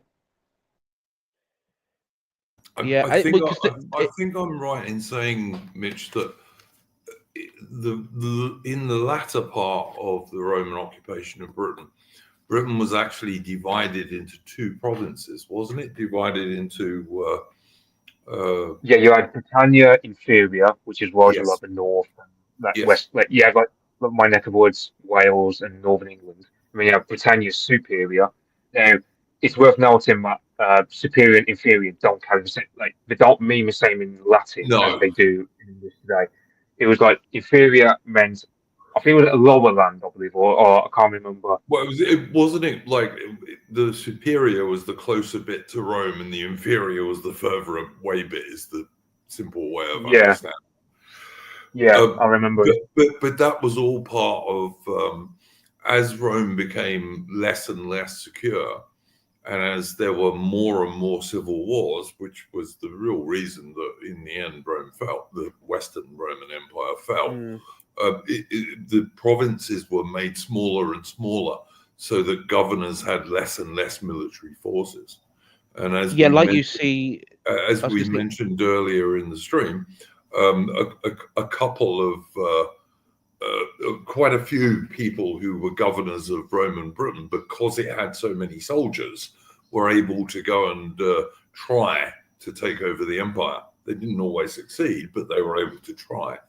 And the dividing of the Roman Empire into smaller and smaller provinces was mostly designed to not give those governors as many military forces. Yeah, I mean, as we see here, this is the final division. In Roman Britain was actually, as Baron Badger says, 4 provinces at the end. So what you see, you have like the south, you have Wales. I mean, it's exactly the boundaries of Wales today, near enough. Middle and northern England here, and this is the diocese. So what you had, the last division in the Roman world was the diocese system under Diocletian, and as you said, it was about making it smaller, making it harder for governors to rebel, also making it easier because this was at a time where legions, instead of having tens of thousands marching out at once, they were no longer, the legions were no longer 5,500 men at full strength. No, they were a lot smaller, and particularly, I don't know about Roman Britain, but I know in the mainland, particularly like in Italy and stuff, they were more mobile, so you had more cavalry sort of usage at this point as well. There were more cavalry, yeah. There were more auxiliaries. There were a lot more Germanic troops. All of that stuff is true. And also, Max saying, I still don't understand how the Romano-British lost so badly to the Saxon incomers. Well, I reckon Mitch is going to take us on to that now. So, yeah, the thing was, so Roman Britain wasn't able to mint any coins from 356 onward. So the Germanic mercenaries that would usually be defending Hadrian's Wall and the Saxon shore from the Saxons, they're not getting paid. So well, why bother? So they don't bother doing the job, and you then get a situation where the Saxon, where you also got a factor that Romano British for a long time they had not fought. Yeah, the only Romano British guys who would have got military training would have joined the Roman auxiliaries. And then after 25 years service, they would have got Roman citizenship, and so would their children. But that wouldn't have been the vast majority of the population. That would have just been a few people. And as Mitch said, by the end of the Roman Empire, certainly Southeast England and the Midlands had been peaceful for centuries. So they just weren't used to fighting. They'd lost their old warrior skills, and the Angles and Saxons were initially invited in as mercenaries to, in some ways, replace the legionaries. And of course, they looked across this very rich farmland, and southeastern England and the Midlands is very rich farmland by any standards in Europe. And they just thought, well, there's not a lot to stop us taking this, really, And I'm sure Mitch will tell us the story, because I know Mitch's specialization is the Anglo-Saxons. Yeah, so you have the Romano British by this time. They're not the same Britons as you had in Caradocs, though, where they fought doggedly. If you have, the Romano British had lived in relative peace and comfort for centuries, that kind of chips away at a people's will to prosecute a war, which is one reason. And this is why, for example, you have a famous story of Vortigern hiring Anglo-Saxons to fight the Pictish and the Scots for him, because after Magnus Maximus failed with his 4 legions to take the imperial throne, and those 4 legions were never replaced, there was a deficit of fighting men in Roman Britain. And while, and this is one thing, is that, for example, you also got a factor that they had to pay the Anglo-Saxons with land, because currency in Roman Britain was worthless. They had to pivot back to bartering, for example. So inflation took its toll on the economy. And you also have Romano British, because the luxuries have now dried up, then they're having to pivot back to the Romans had shown up in terms of the hill forts and so on, and as well as having no coins. That's one reason why the Romano British were overcome by the Anglo-Saxons, simply because they hadn't fought for a long time. They lived in peace, comfort. What's more, also, as I said, you just got a situation where there was one figure, Ambrosius Aurelianus. They reckon this guy inspired the tale of King Arthur. He was the main Romano British leader who led the Romano Britons against the Saxons for a time, including at the Battle of Mount Baden, or Baden Hill, I think it was. So this is where Geoffrey of Monmouth gets inspiration for his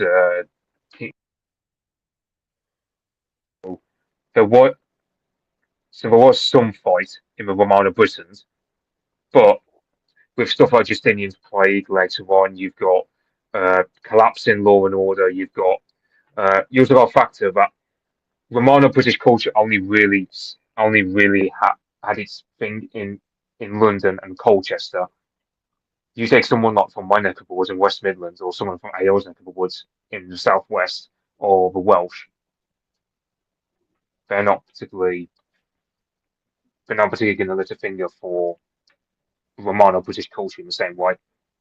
And also, I think Nathan C.J. would have the idea that the Celtic tribes that you had before the Roman conquest, some of them endured, especially in like areas like West Midlands and Wales.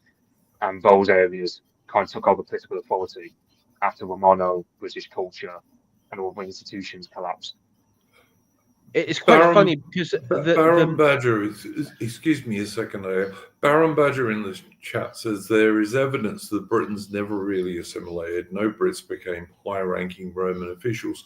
Well, I would just say to that that what sensible historians of ancient Rome point out is that we don't know of any native Britons who became a senator. But that doesn't mean none of them ever did. We just don't know of it because so little of ancient writing survives to this day. And I just want to answer somebody else in the chat before I pass it on to you, AI.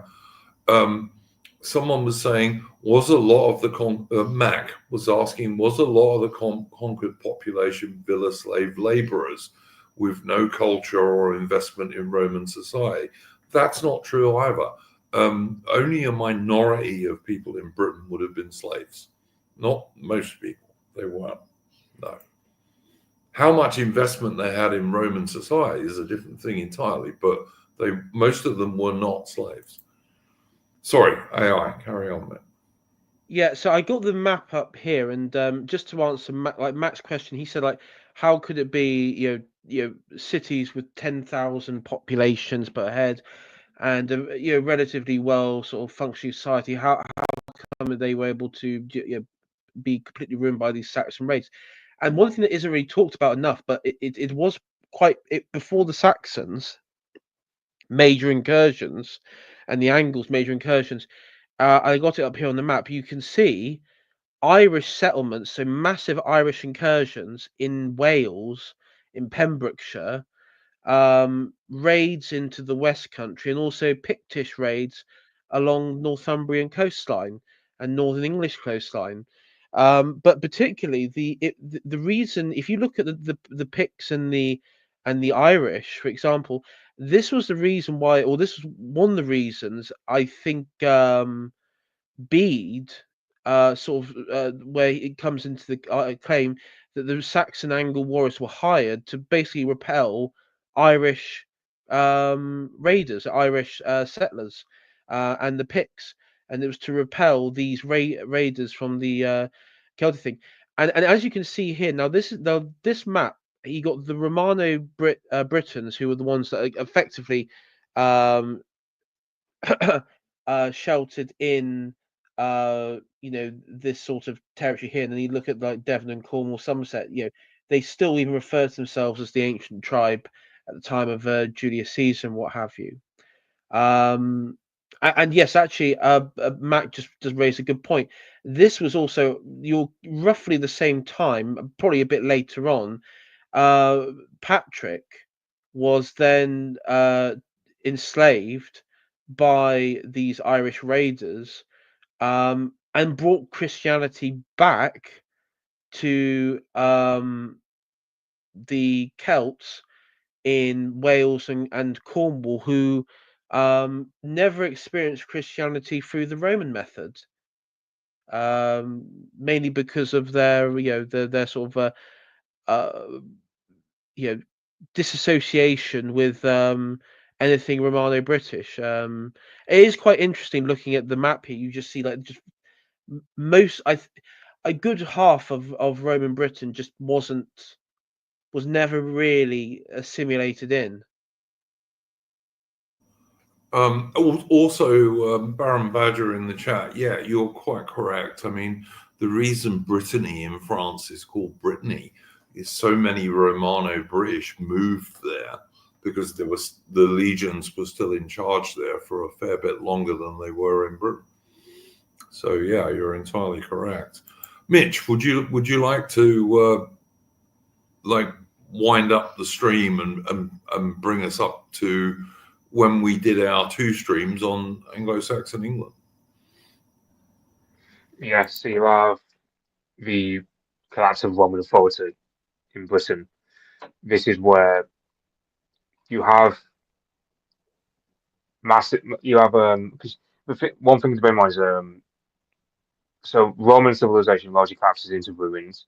You have the Brythonic peoples who live here, they pivot, like what Latin-speaking people there are in Britannia, they're expelled from their homes by the Anglo-Saxon invasion, and they're forced westward, and so they suffer. So the Vulgar Latin dialect of Britannia suffers pressures from two ways. On one hand, you've got people being forcibly pretty much having to assimilate into the Anglo-Saxon tradition because the Anglo-Saxons were far stricter about their language and religion compared to the Romans. And then you've got the Brythonic tribes that later comprise of Welsh and the Cornish as we know them. They pretty much also assimilate any and all Latin speakers that come their way because Latin has since lost its prestigious position when Roman civilization falls apart, and that's like and that's another reason why. Because Mark Morris mentions that with the Anglo-Saxons, pretty much they didn't bother assimilating into the Roman way of doing things, like let's say the Visigoths or the Frankish or the Ostrogoths did, because by the time the Anglo-Saxons came in full force and invaded, Roman civilization and culture had pretty much collapsed. Like there was not really much worth preserving by the time that Hengist and Horsa come in with their men and take over huge chunks of land. That's all. I And also, noticed. I noticed Darren Buckley is saying in the chat. Alex Roberts and Neil Oliver suggest there was some intermarriage. I'm sure there was some. I reckon there was a hell of a lot more woman stealing, to be honest with you, but that's just my opinion. Survived a Jive. He presented, as I mentioned we mentioned in the previous stream, there was intermarriage between further west the Saxons went, you start to see funerals of Saxon men, and then Christian Brittonic women, and you start to get you see it in the burial styles. You see the sort of Christian influences for the Celtic side, and it matches up with like DNA and sort of the genetic makeup as well. But I mean, and also another big factor, the Goths were when they arrived and carved out their kingdoms along with the Vandals, and and Gepids and other groups. They were already Christian. I mean, yes, they were Arian Christian, but they were still inculcated into some level of Roman society. The Franks, while yes, they were pagan, they had close connections with Rome historically. They quickly and they adopted, I think, even before the Salians, Roman style tactics and even legal systems before Clovis converted, and he converted quite quickly. But the Anglo-Saxons, they were the Angles and the Saxons and the Jutes were completely um, different. They completely separated. They had no connection to Roman society and the Roman world. They had their own legal system. They had obviously their own religious practices, own hierarchy, and there was no and because of the collapse itself, the church just wasn't strong. There was no strong church presence um uh in Roman Britain. Final thoughts, Mitch? Yeah, and that's with like the modern British. Like so, there was a variation of past as to what happened. On one hand, you have those who fled to Brittany and they try and safeguard our way of life there. Others fled into Wales and Cornwall and later become what we know today as Welsh and Cornish, which is one legacy of the Roman occupation was the fact that so in Welsh there are words in Welsh that have survived since, but have been in Welsh for the last 2,000 years, like words like pont meaning bridge or Kaya, like Kaya meaning castle or fortification, among other words. Like another one is the Welsh word for horse, which is keffel, which comes from the Latin cabalus, which itself comes from Yeah, Gaulish. absolutely. Yeah. So that's one legacy of Roma. You also got the ruins. There's a famous Anglo-Saxon poem called "The Ruin," where it's just this young Englishman just walking through the ruins of, perhaps it was Roman London, because you got to factor the Anglo-Saxons, they did not settle in Roman ruins at all. When they built London, for example, they built it quite a distance away from the Roman ruins of London, and all the cities are abandoned, which is why, for example, the longest continuously inhabited city in England is not London, it's Ipswich, because there was a massive trading port for the Anglo-Saxons in East Anglia, for example. As yeah, and also and it's worth noting with the Romano British getting replaced pretty much.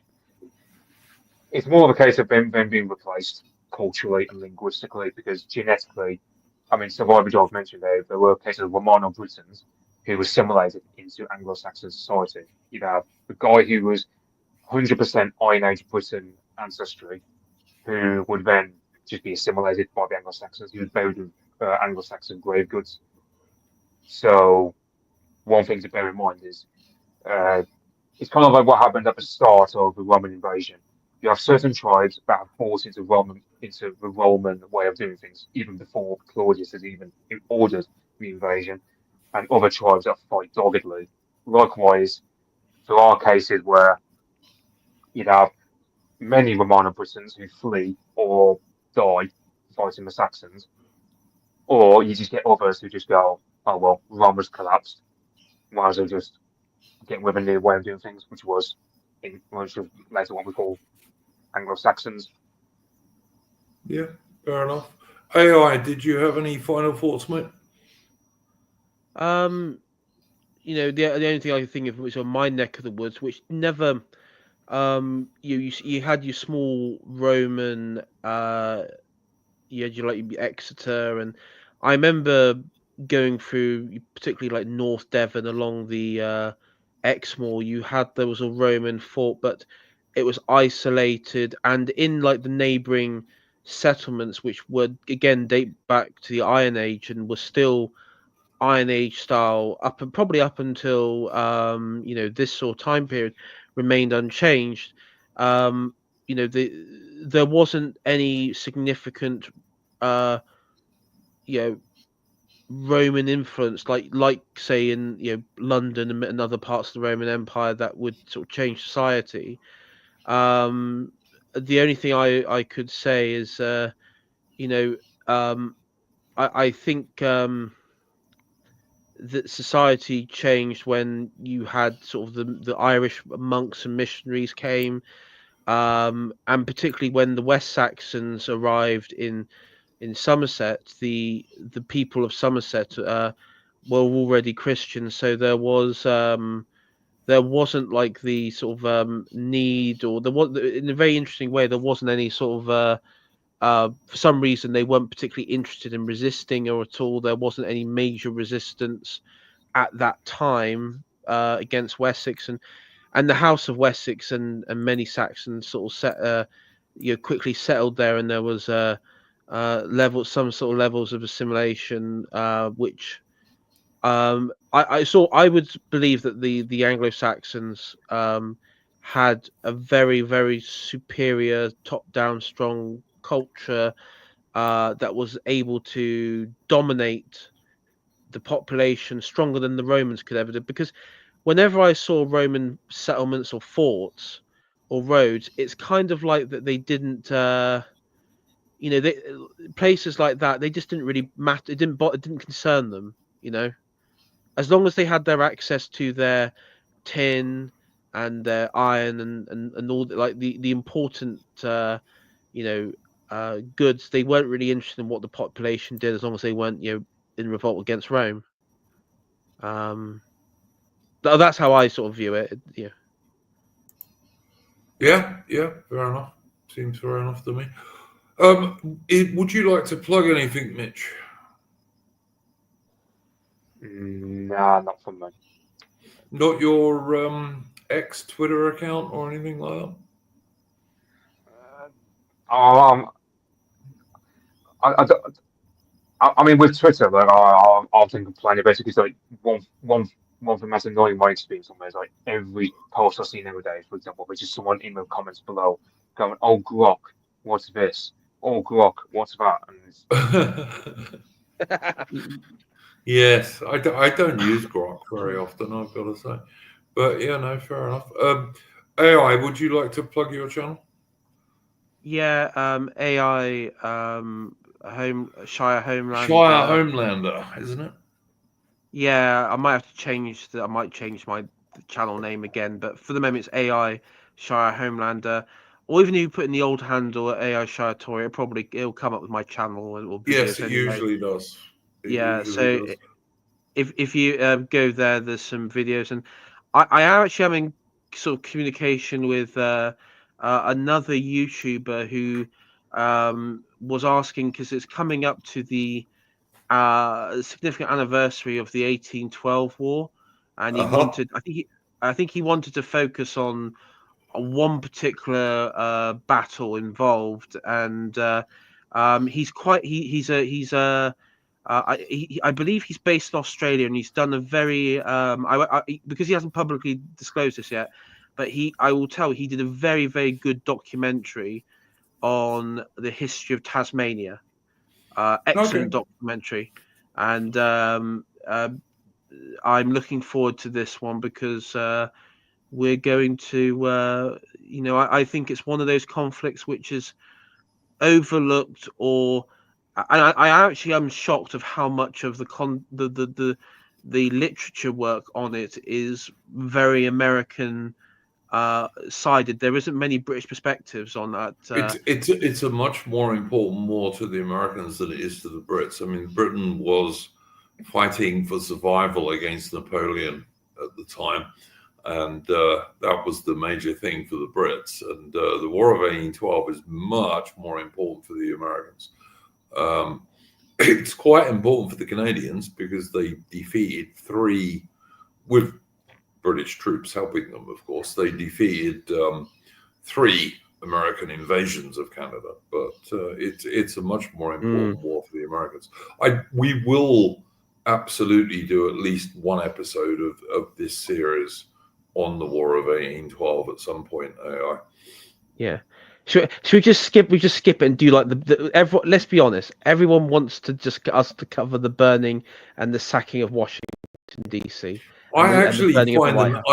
I actually find the naval war more interesting, but we will do both when we do it. yeah, But fine. sorry, So Mitch. I was going to say like the only it's like with Americans regarding the War of 1812, they always go off like there's that painting of where's it Battle of Lake Erie, I think it was, and they often point to that painting as going, oh well, we won the naval war regarding the No, Great they Lakes. didn't. No, well, on the Great Lakes, they could claim that when it finished, but they didn't win the naval war at sea at all.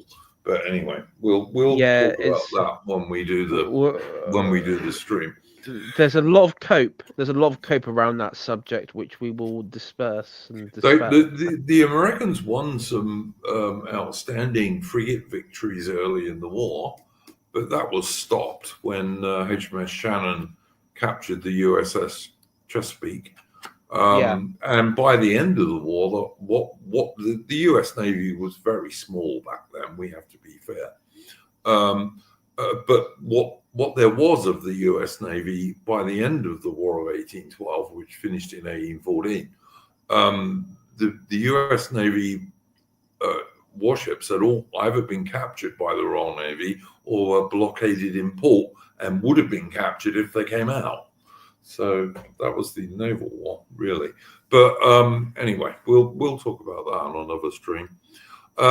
Mac is saying, is there anything to read on the late era? I presume he means of Roman Britain. Mac, I can't suggest any better than to say to you that a search engine on the internet is your friend, and put in Roman Britain. There's quite a lot of good stuff on YouTube. The only one I can recommend is Mark Morris on the Anglo-Saxons, because the first couple of chapters cover late Roman Britain anyway. On Roman Britain as a whole, I'm just trying to think.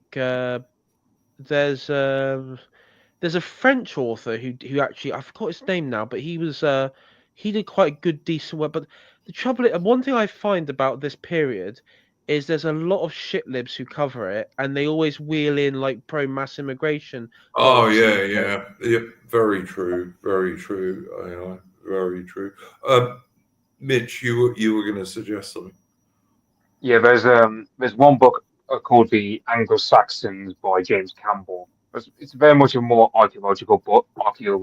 So if you can abide by that, it's a good read in terms of that it goes off. Okay, well, Celtic hill forts, they can say, oh well, these Celtic hill forts were beginning to be used a lot more in the early fifth century, and that's kind of like how that book will talk about the later Roman era. Uh, the other one is I know that Survivor Drive had a conversation with Bo on Floater Teeters. I mentioned like Survivor Drive was one I learned about the matter of pre-Roman Britain being more advanced than post-Roman Britain in terms of stuff like coinage, among other Very stuff. much, yeah, and a lot of consumer goods as well, Mitch. Very much so. Sorry, the I just got the author's name. His name is Guy de la Bedourie, and he did But he's oh a yeah, Bedourie. Oh yeah, sorry, I apologize for my French pronunciation there, but he did a quite good book on Roman Britain, but it's yeah that one was a okay one. Um, there isn't like much shit libbery in that. I mean, there's a bit, but it's not like Mary Beard level, which is just like absolute just. Uh, there were hundreds, thousands of. I can't stand Mary Beard. I have to say, I I hate I her. I mean, the common one is when they say hundreds of thousands of Arab Syrians moved to London. It's like, oh, fuck off, Yeah, just sure they did. fuck off. Oh, Sure just they did. stupid bint, piss off. I mean, it's Yep, like, yeah. I yeah. don't Those disagree. I am. those historians are very annoying for trying to claim Boudica as a feminist icon. It's like one of the things where if she's meant to be a feminist icon, that kind of reflects poorly on feminism. That doesn't mean look how badly she lost. Like what? Indeed, yes, Like indeed. few, All right, yeah, few guys, people in history. I have checked entropy, and we don't seem to have anything on entropy. If we do, I will put it up in a comment later on. You'll be able to find AI's channel in a comment later on. Darren Buckley, I agree. I have no time for Mary Beard at all. Adrian Goldsworthy is an excellent historian of ancient Rome. I think he's very good, and he also specializes on the Roman army, which is the bit that I find most interesting myself. I would say he's like probably the best modern day Roman historian. I mean, and again, like the official one, because Mary Beard's not even the official one. The liberals love Tom Holland. While Oh he God, is, and Tom Holland is another bloody shit lib, but okay. uh, yeah, he sort of like justified BLM iconoclasm into like the way the Romans took down Carthage or some nonsense, and it's like, yeah, I mean, he's just absolute faggot and a half. Sorry, I mean, excuse my language, but yeah. Yep, I don't disagree with you, mate. I don't disagree with you. Okay, we will be back, guys, on Saturday with our normal current affairs and news and politics stream, Splendid Isolation. Same time on Saturday evening if you're in UK, or early Sunday morning if you're in Australia. I am going to play us out with a tune, as I normally do.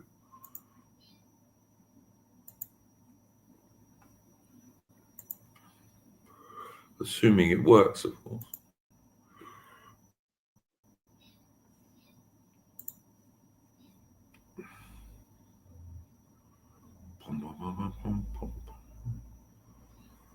There we go.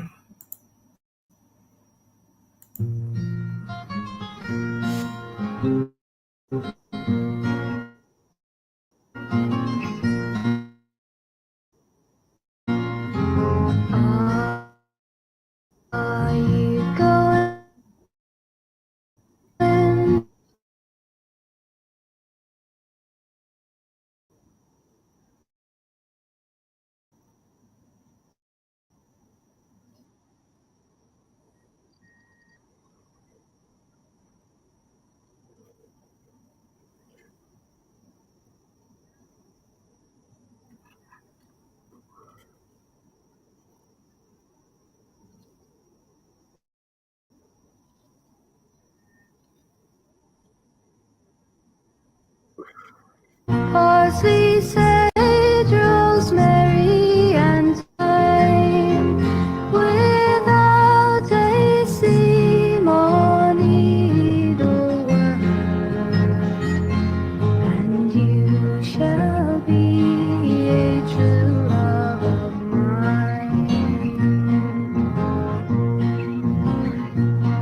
And that was, of course, Scarborough Fair, which is a traditional English folk song. Scarborough is a place in Yorkshire. Thank you very much to my guests, Mitch and to AI. And we will see you on Saturday for Splendid Isolation. And in the meantime, don't let the bastards grind you down.